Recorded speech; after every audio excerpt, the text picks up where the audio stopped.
Happy December from wherever you're tuned in into SpiceFM around the country, Nairobi, Mombasa, Kisumu, Eldoret, Nyeri, Malindi, all around the world on SpiceFM KE, YouTube, Facebook, and Twitter. And you're also live every weekday morning, 8 a.m. to 9 a.m. on KTN Home. We begin this hour, like we always do, with the day's proverb. Huwezi kumvalisha mtu anayekimbia viatu. Huwezi kumvalisha mtu anayekimbia viatu. Okay. In English? You cannot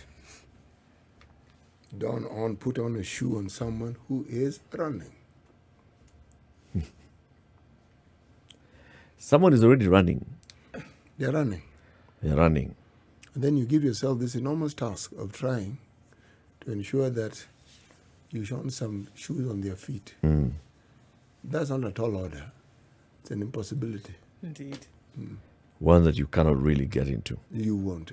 I mean, and then, of course, there are the questions which arise.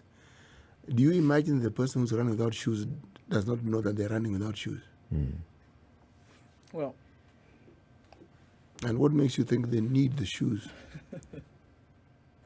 Shoes are important to you.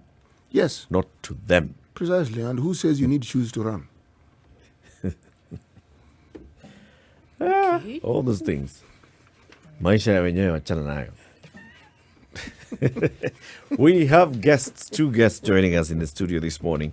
Roselyne Mkabana is the head of the GBV unit at the Nairobi Metropolitan Services, and this is the gender-based violence unit at the Nairobi Metropolitan Service.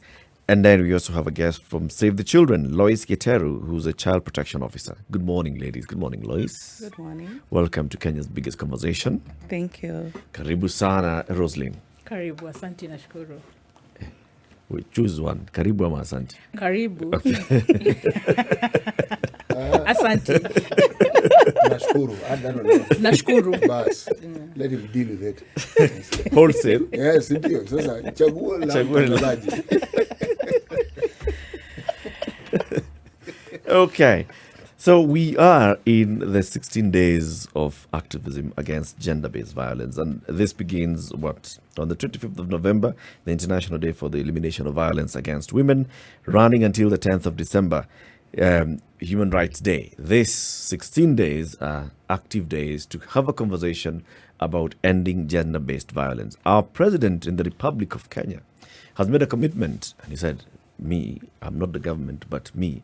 But now he made a commitment on behalf of the government that the government of Kenya would like to see an complete end to gender-based violence in the country by 2026. How far are we with that? It's a conversation that now is happening in this country, in terms of what is happening. Let's start with you, Roselyne. At the Nairobi Metropolitan Service, at the gender-based violence desk, what do you do? Thank you so much. I coordinate and implement the activities within Nairobi County to ensure that we have services ongoing, response, awareness creation, and issues to do with monitoring and evaluation of the same services. And at that rate, it means then we need to know whether we have health facilities responding on time. We need to know whether we are doing good creation of awareness within the community and serving the people that is required, and also to make sure that the community is also responsive on time to ensure that they are able to bring survivors of sexual and gender-based violence within the facilities and also link to access to justice. We also go all the way to ensure that in the event that a survivor needs to be removed from the environment, that we can be able to put that survivor in a safe space and shelter. And that goes with having policies and structures that have been put in place. I know you're aware the other day we assented to our sexual and gender-based violence prevention and management bill of 2019. It was assented the other day, and it's now an act. This is a guiding framework for us. At the County Assembly of Nairobi. At the County Assembly of Nairobi. This is a guiding structure that will enable us to ensure that whatever the president committed to, we can be able to, it is enshrined within our act, and we can be able to implement the services, looking at how well do we have the resources, do we have the HR, and have we put budgets, and then holding the members of the county assembly accountable, and also our leadership in NMS to ensure that services are provided as required and implementation of the same. The array of services that I heard you mention mostly relate to addressing or responding to gender-based violence, to incidences that have already taken place. Now, what are you doing to take us towards ending gender-based violence by 2026? Currently, at the moment, as I had said earlier, we have structures within the community, and in the community, we are taking community initiatives. We have the church, the faith community initiatives that we have been able to provide awareness creation through capacity building. We are working with the children's department. We are working with CSOs within the community. We have gender defenders and we have paralegals. These are the people on the ground that we are capacity building to identify on time and to also create awareness on being able to be responsive enough to understand what gender-based violence is and to be able to make the community understand its role, because we cannot do this without working with the community. So that is where then comes in that we need to have funds for the community awareness, because that's the only way we'll be able to end gender-based violence. And by making the community understand the worst part of gender-based violence. Right. We're hearing the calls. I think this year on the 16 days of activism is end gender-based violence now. Right? So we're saying now. And I liken it to when you're speaking to a child and they may be doing something kind of over and over and again, you say, stop it. And they continue and you say, stop it. And then they continue. But when you say stop it now, then the stopping is immediate. So it seems as though we're saying the message would be, Loise, that we've been talking about this for years and years and years. We've put things into play. Countries have come together. People have said, this thing that we're looking at really is worse than you would want to imagine. So it's almost as though there is satisfaction with what has been happening with gender-based violence. And then the call is to say, stop it today. Everybody come together and let's get very serious about this thing and stop it now. Not when you feel like it or when you're ready to put things in place or when you're ready to throw some money at it, but stop it now. So, Loise, what needs to happen for this to stop now? Because it seems as if we've talked about it for too long. Good morning, everyone. My name is Loise Giteru from Save the Children. As Save the Children, in the stopping it now, what are we doing and what is happening right now?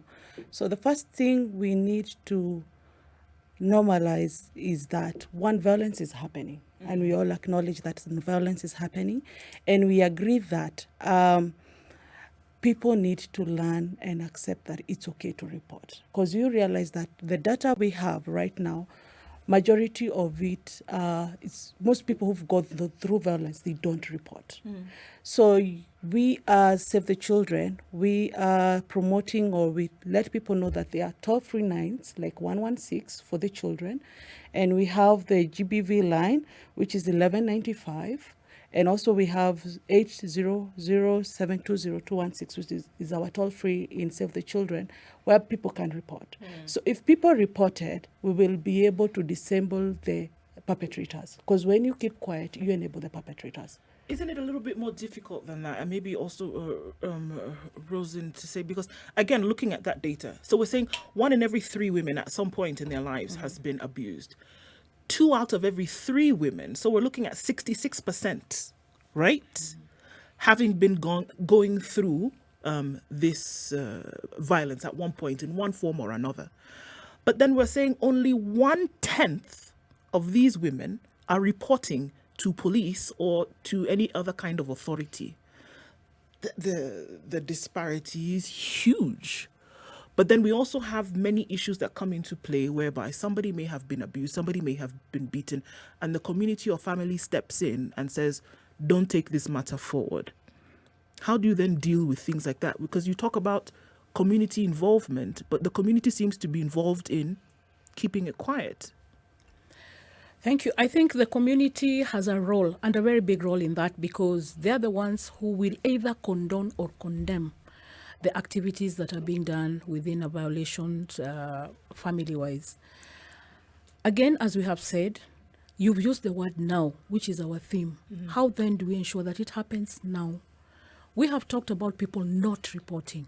Why aren't they reporting? And that's where we have come up with a multi-sectoral coordination mechanism that comes from the county leadership itself, going through up to the community and the ward level, where we have, as I had said earlier, we have the paralegals, we have the gender defenders, we have the community health volunteers who are very key. So they are the ones we have capacity built to ensure that they are able to pick the survivor on time, or they are able to go back to the community and create awareness on identifying, on giving them, identifying the signs and symptoms that this is a violation. You need to report now. And when you're reporting, this is where you need to go. So what have we done then? We have mapped out organizations that we work with within the Nairobi County. We have mapped out in the sub-county levels the structures that we have in place of gender technical working groups to ensure that this can be able to have a structure that goes up to the county leadership. And again, as I've said, this cannot work without the resources that have to come from the government. So much as we talk about now, it needs to be like yesterday. We need to have passed that, and we can't continue. But then what happened? COVID came, and the numbers shot up. Not because anybody thought about it. We all thought, let us have a lockdown. We had the lockdown. Let us close schools. We closed schools. Who sat down and asked that how are we working with these people that we are locking down? What has been the trend? Where are we? So we have families, and I'm looking at the informal settlements, where a mother of 5, let me give you an example of a mother who has 5 children. In the morning, all these children go to school. She doesn't need to pay for a toilet because she's in the informal slums. But during the lockdown, it meant that she had to pay for all her 5 children. You pay 10 shillings, 10 shillings, 10 shillings as a budget for use of a toilet. So that is a vulnerability that we did not look into. So we can look at it and say even schools are safe spaces. But this was something that we did not envision. So we allowed things to go in, not because we wanted, but because we had this monster COVID that most of us were trying to understand. But we did not think it was a risk and a vulnerability to escalating cases of gender-based violence. You know, this discussion, let me tell you where I'm coming from. Huh? We seem to discuss informal settlements as something that should actually exist. We discuss them as though it's a normal thing that we've come to accept, embrace. So we inform. Why do we have informal settlements in the first place? Must we have informal settlements? No. I'm not answering, but it's not you. The reason why I'm asking this question is because we are dealing with a symptom and not the problem. Okay? If these informal settlements were different, this discussion would also be completely different. Why is it that we do not have this discussion when we're talking about public-owned property like county houses? Why? And why are we saying that these people who are in the lower strata, who form, in the lower brackets of income earning, why are we saying that where they live must continuously be this? And it grows. It's not as though it's one place and it stops. No, it grows. Why? Why? Who benefits from this situation as it is, and why is it that we are not addressing the real issue? I'm not saying you shouldn't talk about what needs to be done in the short term, but that will never be the solution to this particular problem. True. It will not be. How much worse, Loise, did things get because of COVID when it comes to the GBV? I mean, we know that it increased. We saw many things. And one of the results of GBV in some cases is pregnancy. We saw the rates of pregnancy shoot through the roof in the last 18 months, 2 years, you know. So in terms of percent, maybe not specific percentages, but how much worse did GBV get in the country with COVID? So, according to the GBV hotline, during COVID time, the GBV cases and violations shot at 92% compared to latter years. And that shows that, as Rosa said, you realize when people are locked down, one, there was loss of livelihood. People and children got exploited sexually so as they could be able to get basic needs. That is food, shelter, and also even getting to survival for the children. You also realize that these children were also locked in together with their perpetrators. So as much as we're saying that 92% that was reported, but you realize also there are people who never reported because, one, how do I report, and yet the person who's perpetrating me is the person who is providing for me. So you realize during COVID there was so many violations which happened, and especially for children, and as a result you can see the numbers of teenage pregnancies are shot to over 13,000 in Nairobi County. That is as a result of what we had during the COVID session. Yes. Kenya's biggest conversation continues. It's 16 days of activism against gender-based violence, and this year's theme is Orange the World, End Violence Against Women Now. Kenya has committed to end gender-based violence by 2026. The president has said, in fact, we are rededicating a lot of our efforts, our budgetary allocation. The Nairobi Metropolitan Service is working on this, and that's why we have the head of the GBV unit at NMS, Roselyne Mkabana in the studio, and Loise Giteru, who's a child protection officer at Save the Children. We are talking about what needs to be done so that this can be realized. Save the Children. Yes. Why Save the Children as a name? Save the Children. Why are we called Save the Children? It's because we support, in all our programming, we support the child. The child is our heartbeat. So in every programming we have, we make sure that children are protected, are taken care of. For example, we have a project called JFA, Joining Forces Alliance.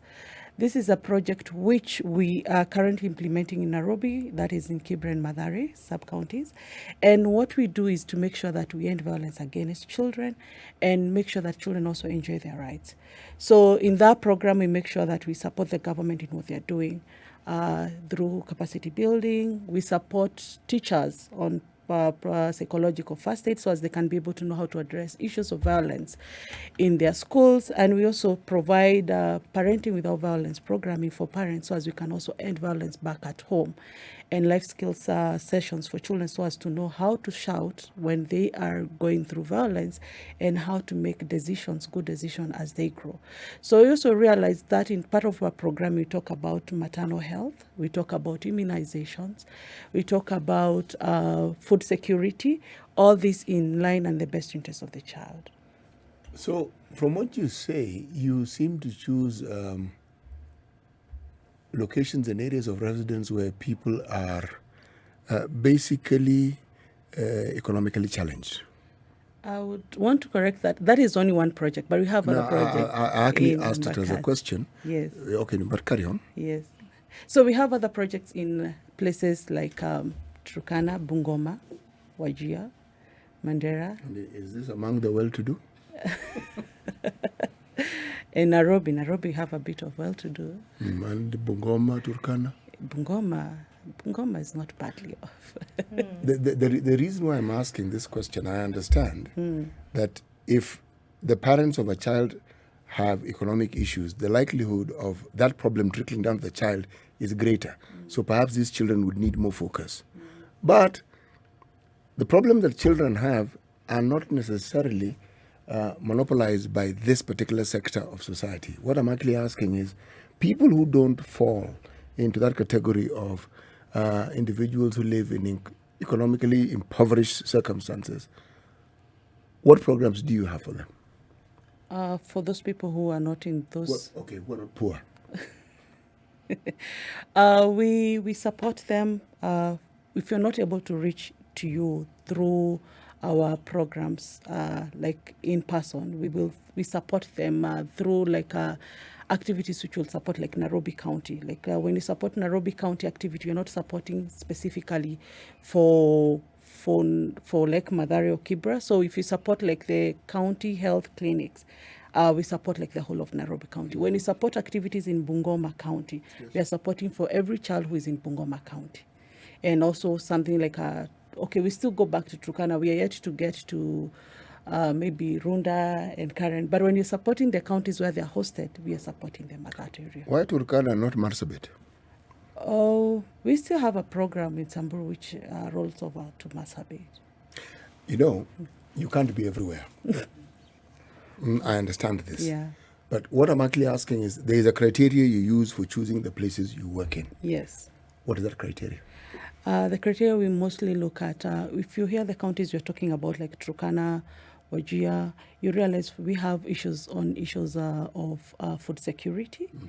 When you come to Nairobi and we look at Mathare and Kibra, we find that issues to do with child violation of their rights, they are rising, and also Bungoma. Bungoma has also been featured when it comes to teenage pregnancies among the 4 counties in Kenya right now who have high numbers of teenage pregnancy. So you look as Save the Children, we're looking at aspects of child survival which are affecting those counties, and they are on the rise, and we take our programs there. Statistically, Loise, over the last, say, 10, 15 years, has there been a reduction or is it an increase in the number of gender-based violence on women and children in all the areas that you work? I will say that issues of gender violence, they have increased. And why have they increased? Because one, there is low consumptions in terms of gender-based violence awareness. And that's why we are coming in as an organization to create this awareness and let people know that, one, there are policies in place which will protect the survivors. And also, you realize that also due to cultural practices, like the places we work, we have issues of child marriage, which also contribute to part of the gender violence, gender-based violence, whereby we have harmful cultural practices. So you realize as we continue to, as we are celebrating these 16 days of activism, we are looking forward to creating that awareness to these people and making them know, one, it's okay to report, and also making them know that these things are happening.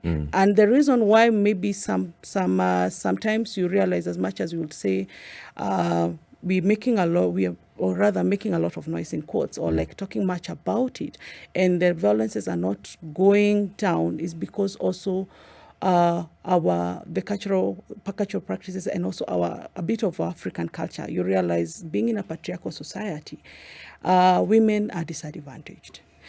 Why are we disadvantaged as women? Is because sometimes we would look for it where men can use the power they have to protect women. Yeah, so we continue making noise. We continue talking about gender-based violence. So a lot of activities have taken place. Yes. By Save the Children and other organizations in awareness creation, in all this community engagement. But you're saying that you've seen a rise in the number of cases of GBV. Would you say the same has happened in Nairobi, Roselyne? Yes, I would attribute that, but I also want to put it that people are also reporting. Because of the awareness creation, we might be getting the numbers rising because we have created awareness that you can now report. We might not be having very high numbers, but then the awareness creation that you can now report can be supporting us to know that maybe we have the big numbers. I'm looking at it, also looking at the issue on teenage pregnancies in terms of, like, today is our World AIDS Day, actually. And the theme we are working with is also End Teenage Pregnancy, towards elimination of inequalities and new HIV infections and commercial mimba za utotoni. So when you look at that and you will link it again with the theme for the 16 days of activism, where we are saying end violence against women and girls now, and it comes in play because then the teenage pregnancies, we see it is like a violation of the girls' rights, and HIV is one of the consequences of gender-based violence. So yes, because we have created a lot of toll-free numbers that people can call. So there's now more awareness, there are more avenues and channels for reporting. For reporting, yes. But we are not seeing a decidedly decreased number of incidences. Not really. Okay. Not So, really. and that's where my question is, if with all these efforts that have been made with legislation, with policy, with pronouncements at the highest level of government, why are we still seeing an increase in the number? Yet even today we are saying end gender-based violence now. For me, I think the strategies that we've been using, we might not have really be there, because we have always thought that GBV is a female issue. At what level did we then sit down and say, how about engaging the men? just to see whether the men can now be protectors and not perpetrators. Bring them on board so that they can be able to understand what it is that they need to support us in to ensure that they end violence. Because at all times, it's always the women who are seen to be reporting. I'm just looking at the numbers that we have had within our facilities with the last quarter, compared to men again who report and compared to the women. We had about, the last quarter we had about 4,500 cases that were reported within our health facilities. But when you, this is at our KHIS data. Yeah. But when you look at the number of men reporting, you'll find they're about 500. So again, the issue that men's health, men's behavior in terms of accessing health can also be a hindrance in the way they actually look at GBV. So how then can we as a county come up with strategies that will fully engage the men? Because one thing we are noticing is that the men who always talk about gender-based violence are the same men. The other day we had International Men's Day. We commemorated it in Kamkunji. It was us, the women, who were there. Now I'm putting it, we men were there. The men themselves were not there. So they are yet to appreciate themselves. Did they even know that there was a day dedicated for them? Yes, they did, but because it was the same day with the toilet day. So they were dealing with toilet So they were issues. dealing with... So, for me, when you say things like that, then for me, it casts imagery then on the real situation. Because here we are then dealing with very many cases where people are violated and there's violence meted upon people across the age. So could it be that it is not taken seriously at the point of even something as terrible as raping a young girl, for example, or other things that we see throughout relationships, that is not taken seriously? Even when it is taken to authorities, a lot of times we hear this very sad message of, okay, it's something that you can go and work out. Perhaps even at the point of authority, whereby nothing is done to the perpetrators, it sends a very loud message to others whereby, all right, even if you were to do this, nothing would necessarily happen to you. How do we take it seriously if we don't even have ways of dealing with these issues? May I pepper what you've said just a little bit? Absolutely. Look at the concept, as a concept, an idea of corruption in this country, and look at the reality of how it is. We understand corruption and relate to it. We don't actually dislike or abhor corruption. No. There are pockets of corruption that we not only accommodate, but we are okay with. There are also aspects of corruption, depending on who perpetrates it, that we are okay with. And there are things we are not willing to admit are corrupt practices, yet they are. But we are all unified in condemning corruption. So the one word that we all unified in talking about is corruption. But are we talking about the same thing when we talk about corruption? No. So now let's bring it to gender-based violence. There's a normalization that we need to actually move away from. And this normalization, and it normally comes in, especially when it's to do with incestuous relationships, intimate partner violence, where, like in the faith community initiatives, I am married to a pastor. I am undergoing intimate partner violence, but I'm not able to talk about it because my husband is at that hierarchy. How then would I go and report him? How will I be seen? Those are the things that we need to bring out. It's not a matter that is recognized, because here we are, and we would think erroneously so that it is a matter that you want to take out of the urban centers. But today, and then also, in as much as we talk about men having to be involved in the conversation, a lot of the people who keep these same conversations under wraps are women, that we stand in the place, or rather are the stumbling block to some of these things being opened up. A girl is violated, and the question that comes out of the mouth of somebody who you would think was educated and enlightened about some of these things is, what were you wearing? Or why were you out at 10 o'clock? Or in which area were you? Somebody takes an issue of having been molested or violated by her intimate partner, and her mother or her senior auntie will ask her, what did you do? Those are the things that are actually posing as stumbling blocks to ending some of this violence now. Who are the gatekeepers of our cultures? No, I'm asking, who are the gatekeepers of our cultures? Because the role that women play is understood, but on whose behest are they acting? I'm not kicking the can down the road. Who is it that upholds these values? Because it is part of our culture. Who is it that upholds these values that we're talking about? This culture we have of not saying things that we consider shameful, things that we don't consider acceptable. And we don't speak it out. Yes. Who are the gatekeepers? Silent and vocal, who are they? At what point is it considered that you have broken the tradition and it's not the norm? I'm asking this because I worked in the field of HIV for a very long time. And when we're dealing with this issue of discordant couples, really slippery slope, and it came to somebody who is a man of the cloth, the conversations there were absolutely interesting. Because as a person of the cloth, this is not something that they should even relate or even the reference of HIV to them. And you're thinking, but you're a human being, for heaven's sake. Why should you not talk about it? Then you take it further. Somebody is in a same-sex relationship. And again, they are people of the cloth. Now, this one, you don't even know where to begin talking about it.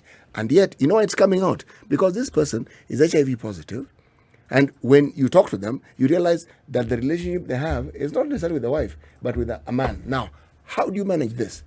Now, so the question I'm asking, who are the gatekeepers of our values? And in every community, who are the gatekeepers? I think, as I had said earlier, when you come to African community, it's very patriarchal. And you find like men have a role when it comes to such issues on who, for example, when a woman is violated and she goes and tells other people, she's told as a woman, you're supposed to keep quiet. When a child is violated, you're told you are shaming the perpetrator. So you realize that if you're able to get through the gatekeepers, and this situation seems, or rather it's the men, because the hierarchy runs like the men are they're like the mantle bearers. So, and as Rose said, that we need to have men in this conversation. If you're able to let them protect us with that same power they have, we are not going to challenge their power as men in the society, but then let the power they have as the gatekeepers to protect the women and the girls we have against violence, that then will be able to reduce the numbers.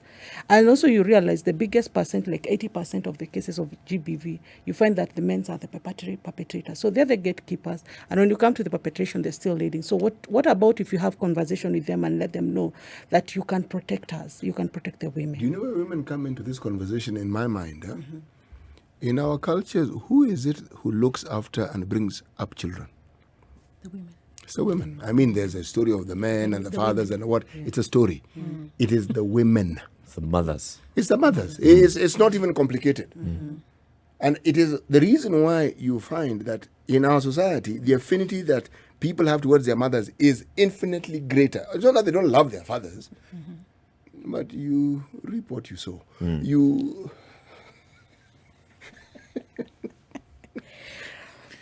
So there have been many efforts across board.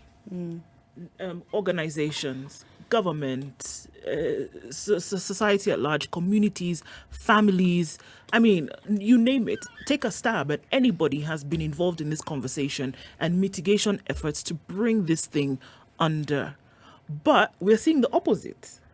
Why, with all the efforts that have been made over the last how many years, are we still seeing that these numbers are rising in the manner in which they are rising? It's not as though nobody's doing anything. We're talking about it. We're putting initiatives in place. We're having conversations with the gatekeepers of community. We're doing over and over. We're commemorating this that there's day. no awareness that... It's not like there's no awareness. There is. Every now and then, maybe somebody will get arrested. They get let go. But things are being done. However, and unfortunately, the structure of these crimes, because that's what it is, the structure of these crimes is becoming even more dangerous. It's becoming bolder and bolder. That people are basically doing it and walking away scot-free. And even almost asking the question, what are you going to do? Why is it getting worse? In the light of all the effort that has been made across board. Why? I don't want to say it's getting worse. I just think we have created awareness and the reporting has come out. We are able to know that it's happening, something that was not there before 2007. I think it was the post-election violence brought us out to discover what GBV is all about. So yes, with all these efforts that we have put in, and we are still putting in, we need to empower the community itself to be able to be their own community-owned resource persons, to be able to know how far or what is this that we need to, that we do not need to normalize. And even just for them to be their own gatekeepers, to understand the nature that GBV is not normal. Because we have sort of left it, okay, GBV has been seen as a CSO-led program, such that now we are going to the ground to localize it. I'm looking at that because we're just going into the electoral preparedness now. Elections are coming up. What do we need to do so that we don't need to we do not need to see the numbers we saw during the repeat or the elections of 2017. We need to guard against that. But that can only be done when our community is aware on its own that we do not have to do these things. That we are able, if in the event that it happens, this is where I need to go. So who do you need to engage that? And I'll tell you why I'm asking this question. It's because I've said it many times before here. We have laws, we have policies, we've got programs being run by government, by CSOs on gender and sexual-based violence. Yet we still see these cases, right? And every time we have this conversation, it's always, we need to tighten the law. We need to come with stricter penalties. We need to come with, engage the perpetrators who are likely to be the men in the community. Are we really engaging as a community honestly? Or are we going to a community and saying, you know what, there's a law that says this is wrong and you should stop doing it? Because if we do that, then we are not actually addressing the issue. The other day, there was a story in the Star about married men in Embu coming out to the media and complaining that they are undergoing gender-based violence. Was there any response and reaction to that? What kind of reaction did we get from the community? People are laughing. What is it that they say about men in Nyeri? That they've been subdued by their women. Do we look at it the same way if it was the women of Nyeri coming out to complain that, they are undergoing violence from their men at home? We don't treat it the same. So as organizations, as government, when you're saying that we need to empower the community, what exactly do we mean by that? Let me not use the word we need, because we are already empowering the community. It's just that we need to, what is the uptick that is there? And most of the examples that you've given of the Nyeri men and the Embu, those stereotypes, way of looking at men who are undergoing violence or normalizing the masla way of handling cases within some communities. We are looking at it now in a broad aspect that why are you doing it at your level? Because then it also has to come from the family level itself.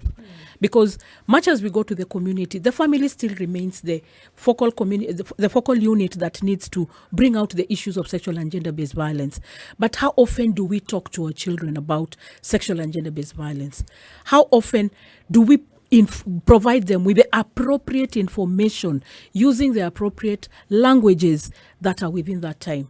We are the same people that when we have brought out our adolescent and reproductive health framework to support these issues, then the church comes in and says, no, you cannot go beyond this because you will be teaching children issues of sex. Yet we are talking about sex and sexuality. But at a certain point, that conversation needs to start. When you come home and find your own maybe young boy or your young son having sex, how are you going to take it? Will you tell him, Najua, that is wrong, daddy, haungefanya hivyo? You need then to tell him, do you need to use a condom? I'm asking you this question. Do you have a program that deals with the faith-based setup, the churches and what have you? Because they are a voice that people listen to. And are they engaged adequately so that they can support the very things that you are saying? Remember the story I was telling you about? We actually understood that the only way we were going to talk at the same level with the church or the religious groups was to bring in religious people into the organization. So we actually had a situation where we had an ordained pastor as somebody whom we worked with. And he was the key person who would now reach out. And we found the success was because one of them was talking to them about these things. There is no way a problem such as the one we're discussing, which is probably profound, can be solved just with one, should we say, solution. It has to be multi-pronged. But even as we talk about it being multi-pronged, this sense of community, we keep using this word, but we seem to, at least in my mind, when I talk community, I'm drawing from a rural setup and a situation which doesn't really quite exist. Or it exists in a... It changed a long time ago. Yes. Now, what about the ones in the city? Should the effort not be to make these communities more cohesive first? Because if they are cohesive, then when you talk about a community engagement program, it becomes easier. Because you assume they are cohesive. Are they? Actually, we have picked up on the I talked about the faith community initiatives, and this encompasses all the religions. Actually, we have tried. We already have a community initiative, and this has even given us leeways to be allowed to go and talk in churches, where we have even agreed and have specifics who we have now like champions who can go out and talk about matters of gender-based violence. So this is an initiative that started 2 years ago. And it has taken place because we are now getting invites to even go and talk in churches and get, from the church perspective, what they think or how do they need to handle issues of gender-based violence. And yes, as you said, it is in the church where people always run to when they have such violations. So then we needed, and that's why from that background, we were able to sit down with them and agree this is how, and then we have actually taken through a capacity building on a sensitization that is almost a week to be able for them to also come up with their own, not us imposing, but them coming up with their own structures on how will they handle matters of GBV within the faith-based organizations. Indeed. And that is, it's working, albeit slow, but we are there. We're going to be seeing progress, hopefully, in coming days and coming years as we head towards 2026, when we should have no cases of gender-based violence in the country, as committed by the government. Okay. Thank you very much for joining us, ladies, today. And as you continue with the 16 days of activism against gender-based violence, just know that SpiceFM is a partner on these conversations. Roselyne Mkabana is the head of GBV unit at the Nairobi Metropolitan Services, and Loise Giteru is the child protection officer at the Save the Children. It's 16 days of activism against gender-based violence. Participate in this and let's all commit to ending gender-based violence now. This is the Situation Room, the only way to start your day.